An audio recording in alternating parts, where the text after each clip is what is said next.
Hi everybody, my name is Eli, I'm Jason. I'm Caden. I'm Jaden. and we are the Yahushua and the Torah YouTube channel. And we have Nicole over on the side here. And we thank you guys very, very much for being with us. And we thank you for being our family, our little digital family, our little digital ecclesia.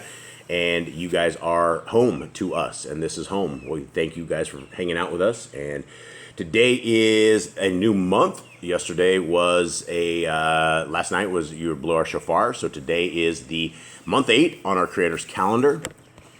It is the first day of the month. It is the 5th day of the week. Sorry, guys, I could barely see this. And it says New Moon Day, and so that is also with Numbers 10:10 and Isaiah 66:23 is what we are looking at. Gentlemen, how did you guys do yesterday? You guys went on a treasure hunt. How did the treasure hunt go? I think it went decently. So you guys walk up the hill. You guys walk several miles into a jungle.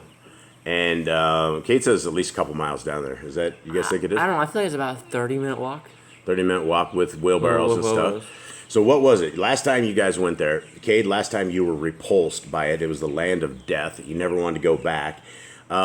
This time we met our little jungle buddy, and he brought his family. So this time we actually had a marauder scavenging hunt. There were a total of 6 of us. 6 of you guys, and you guys all, I made sure you guys all had machetes this time. You guys had all long sleeve shirts. We didn't exactly know what we were going into the very first week. And so now that you guys kind of figured out what's going on over there, what did you guys collect back? I got a lot of plexiglass. Plexiglass. So Big plastic pieces. and you're gonna use that for a 3D printer? Yeah, 3D thing that you printer have? box enclosure so I keep temperature in. Nice. And what else do we get? Do we get anything useful? We got a broken skateboard. We got welding helmets, We got welding helmets. Yeah, it's 2 welding helmets. caulk gun, Caulk gun. cutting boards, flashlight. We don't know if the flashlight works or I don't know not. if it works, but we got one. Kate, are you as repulsed as you were before? Is it pretty horrible? It was honestly actually it smelled worse. And it was time, 'cause before? They were like they had a giant tractor out and they were pushing the trash all around. It smelled really bad. Okay, so the first thing is I got an email yesterday when we were talking about it because I was hoping the boys would find some clothes out there so that we could find some patch clothes. And Nicole's like, I can't believe you mentioned this to people. Look, I'm not mentioning any of this to people to like feel sorry for Boss Clan, right? Boss Clan I lived 3/4 of my adult life back in Babylon. I lived working at Google. We were making $120,000 a year. We lived high on the hog. We had everything we wanted. We played and we did everything we want. So there's absolutely no reason that we can't go the next quarter of my life as paupers. And so I have a lot of fun out here living like paupers. Our clothes are in shambles.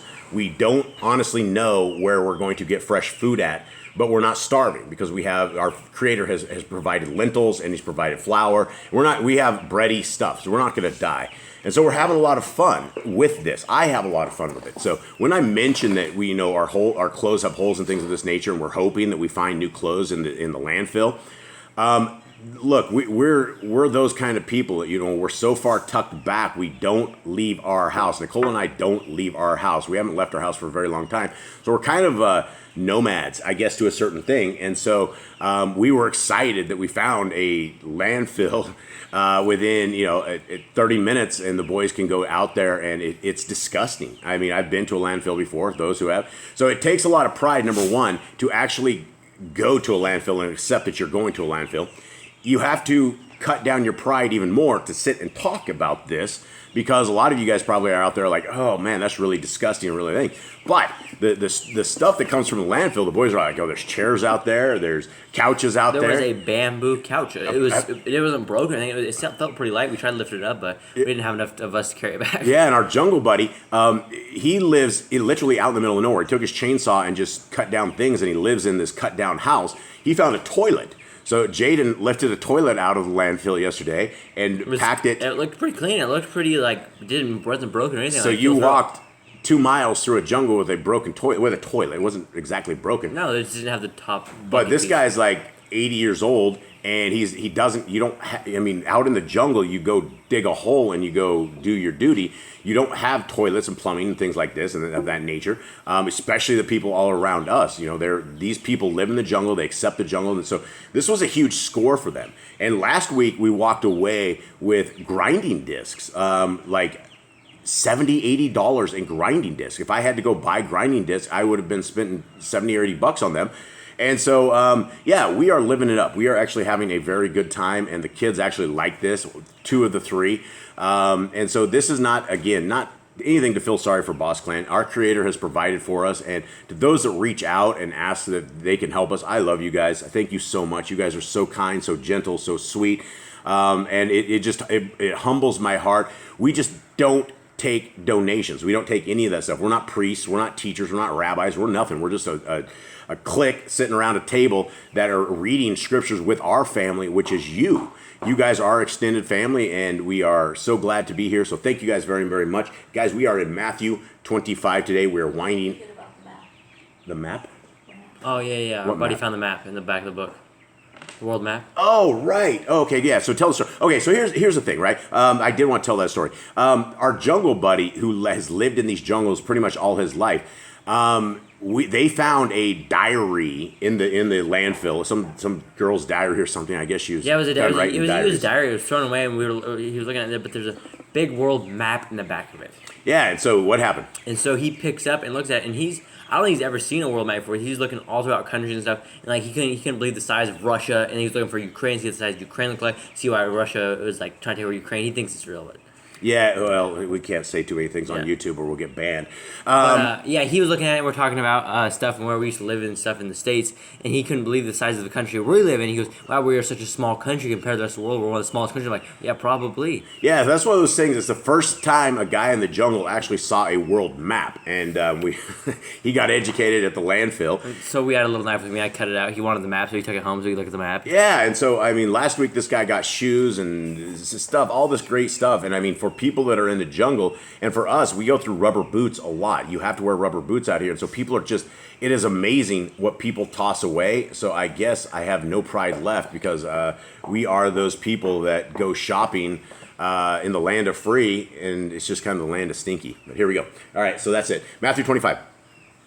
Then shall the kingdom of heaven be likened unto 10 virgins, which took their lamps and went forth to meet the bridegroom. And 5 of them are wise, and 5 are foolish. Now, this is a famous story, guys. Everybody has heard this story. The Christians will tell you the story. Everybody talks about the virgins, the 10 virgins. Here we go. They that were foolish took their lamps and took no oil with them. But the wise took oil in their vessels with their lamps. Now, what could we relate oil in the lamp to? Something for us today. The Bible, the Torah. Torah, yeah, absolutely. If you have the oil, you have the Torah. You have something that's going to light your lamp. Yeah, if you have the Torah and you have Messiah, you have the oil for your lamps. 5. While the bridegroom tarried, they all slumbered and slept. And at midnight there was a cry made, Behold, the bridegroom comes. Go ye out to meet him. Then all those virgins arose and trimmed their lamps. And the foolish said unto the wise, Give us of your oil, for our lamps are gone out. But the wise answered, saying, Not so, lest there be not enough for us and you, but go ye rather to them that sell, and buy for yourselves. And while they went to buy, the bridegroom came, and they that were ready went in with him to the marriage, and the door was shut. Afterward came also the other virgins, saying, Adonai, Adonai, open to us. But he answered and said, Amen, I say unto you, I know you not. Watch, therefore, for ye know neither the day nor the hour wherein the Son of Adam comes. Okay, what can we make of this one right here, guys? Well, one thing that I would like to point out is everybody, we've had people that go off on us about multiple marriages in the Bible. They're like, it's not biblical having multiple marriages. It's not biblical. It's a sin to have multiple marriages.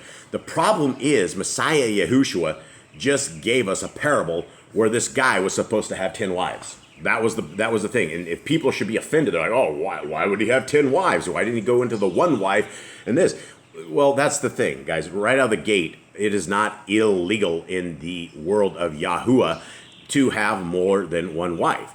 Is it frowned upon in the world we live in today? Yes. Do we live in the same kind of world back in the day? No. But there are laws of the land. But it is clear that we should. It's not just a single wife thing for the humans. Okay. What do you guys also make of this? Those who aren't studying the Torah, those who aren't ready for it, and the Messiah comes back and he looks for his people to see who is obeying and following the commands. He's going to see there's only half, right? Or maybe less. Yeah, well, yeah, there's going to be far less.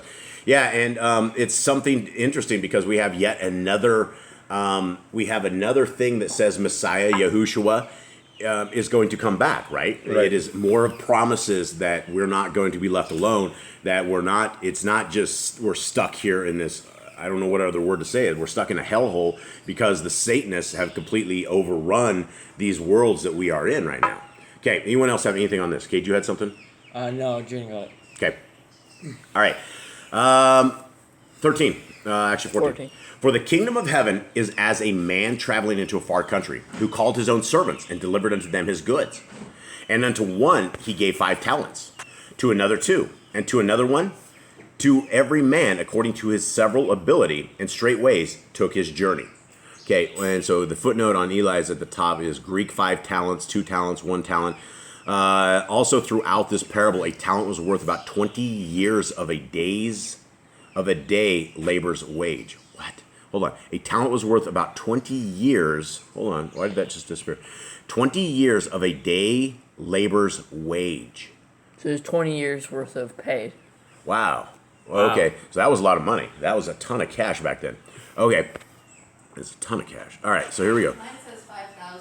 5,000. No, it's 5,000. 5,000 what? $5,000. Is it what one talent would be? That could be $5,000. I would say that's a year's worth of wage. Okay.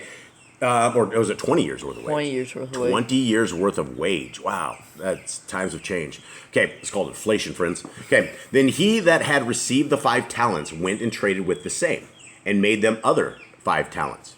And likewise he that had received 2, he also gained other 2. But he that had received 1 went and dug in the earth and hid his Adonai's money. After a long time, the Adonai of those servants came and reckoned with him. And so he that had received 5 talents came and brought the other 5 talents, saying, Adonai, you delivered unto me 5 talents. Behold, I have gained beside them 5 talents more. His Adonai said unto him, Well done, good and faithful servant. You have been faithful over a few things. I will make you ruler over many things. Enter into the joy of your Adonai. He also that had received 2 talents came and said, Adonai, you delivered unto me 2 talents. Behold, I have gained 2 other talents beside them. Excuse me. His Adonai said unto him, Well done, good and faithful servant. You have been faithful over a few things. I will make you ruler over many things. Enter into the joy of your Adonai. Then he which had received the 1 talent came and said, Adonai, I knew that you are a hard man, reaping where you have not sown, gathering where you have not strawed. And I was afraid, and I went and hid your talent in the earth. Lo, there you have that is yours. His Adonai answered and said unto him, You wicked and slothful servant, you knew that I reap where I sowed not, and gather where I have not strawed. You ought therefore to have put my money to the exchangers, and then at my coming I should have received my own with usury. Okay, what does he mean by this to anyone that didn't understand what this guy was saying? So he basically, not what this guy, what Messiah Yahushua was saying, how this ended up. So basically, these people each had their chance to go and win souls. Well, how did the parable work out? If it was 20 years labor for 1 talent, the guy gave him 5 talent. Dude, that's a lifetime of a person's stuff, right? The one guy went and invested that into it, and so before he came back with double of what he was given. Double, right? Yeah. Obviously, he didn't play around with Bitcoin, or he probably would have lost some money. Just kidding. Anyway, so the guy that got 2 doubled it up, right? And the guy that got 1 didn't do anything with it. He did nothing. He buried it. He just sat home and didn't go out and teach. So how does this apply to us today? Well, this is a teaching thing where people not saving souls or trying to win souls. So what do you guys consider a talent? A person's soul. What do you? Person's life. Okay, I would say no. I would say a talent that we have is the Torah, right? We've been given something that is worth far more than money, far more than any kind of valuables, far more than anything, right? We've been given the talent. And if we do not use this talent, right? If we don't go and we don't teach others about the Besorah, about the Torah, then when our Messiah comes back to us, he goes, what have you guys done? Well, you knew about the Torah, but yet you hid it underneath a tree. You didn't want to be out there. You hid that and you didn't do anything, right? You guys understand what I'm coming across? Does that make sense to you guys? Yeah. Right? Okay, so let's roll on. I think 28. 28. Take therefore the talent from him and give it unto him which has 10 talents. For unto everyone that has shall be given, and he shall have abundance. But from him that has not shall be taken away even that which he has. Okay, so this is yet more warnings for us, right? We have the kingdom of the Shemaim at our doorstep. It is available to us. We have what we need. But if we take what we have been given and we hide it, or we are not ready, it's the same with the virgins, right? You would have oil. This is the same way. You're not going to be ready if you are not using the Torah and binding it to your life and attempting to help others bind it to their lives. Then you are not doing anything for the kingdom. You're simply taking what you've been given, a free gift of life, and you're burying it under a tree, and you're hoping that when it comes back, it's going to be enough. But we are called to teach. We are called to reach out, even though people mock us, and they discourage us, and they call us names and things of that nature. We still have to do this because there are people out there who will listen. And it is 1 in a million, literally, but we are seeking that 1 in a million. 30. And cast ye the unprofitable servant into outer darkness. There shall be weeping and gnashing of teeth. Now, it's the 4th or 5th time we've heard this in Matthew, right? The weeping and the gnashing of teeth. The guy that hid his talent, the guy that had it, that hid it, that did nothing with it, is told to basically depart from our Messiah. 31. When the son of Adam shall come in his glory, and all the angels with him, then shall he sit upon the throne of his glory. And before him shall be gathered all nations. And he shall separate them one from another, as a shepherd divides his sheep from the goats. And he shall set the sheep on his right hand, but the goats on the left. Then shall the king say unto them on his right hand, Come, ye, blessed of my Father, inherit the kingdom, prepared for you from the foundation of the world. For I was hungry, and ye gave me meat. I was thirsty, and ye gave me drink. I was a stranger, and ye took me in. Naked, and ye clothed me. I was sick, and ye visited me. I was in prison, and ye came unto me. Then shall the righteous answer him, saying, Adonai, when did we see you hungry and feed you, or thirsty and gave you drink? When did we see you a stranger and take you in, or naked and clothe you? Or when did we see you sick or in prison and come unto you? And the king shall answer and say unto them, Amen, I say unto you, inasmuch as ye have done it unto one of the least of my brethren, ye have done it unto me. Okay, that is a heavy statement, gentlemen. What is he saying right there before we move on? Basically, anybody you help and you do something good for them, you do it for Yahushua. Yeah, everything. Who did he describe in this section? People in prison, people that are naked, people that were Hungry, the poor. Broken, yeah. The broken. If you're hungry, if you're poor, you're broken for the most part. We're not broken. We're loving it. We're happy in the Po life. But the majority of folks that don't have a landfill right down the road from them, they don't have this kind of luxury we do. 41. I'm not kidding. Everyone's here, Joe. I'm Jade, are you happy about the landfill? Yeah. Eli, you happy about the landfill? Yeah. It's cool, isn't it? Yeah, I got all the giant plexi. I think it's from construction workers. Yeah, they just kind kind of. I think it would just be windows or something, and they just it does the plastic sheet on the outside. If you're good going through the maggots and the stuff, it's just a blessing. You have gloves for that. Yeah, that's where you got gloves for. Okay, 41. Then shall he say also unto them on the left hand, Depart from me, ye cursed, into everlasting fire, prepared for the devil and his angels. Okay, so I want to just focus right there on that verse. It says, who is on the left? the goats. The goats. So the goats are on the left. The Baphomet, right? The goats. The people that are evil people are what they call the goats.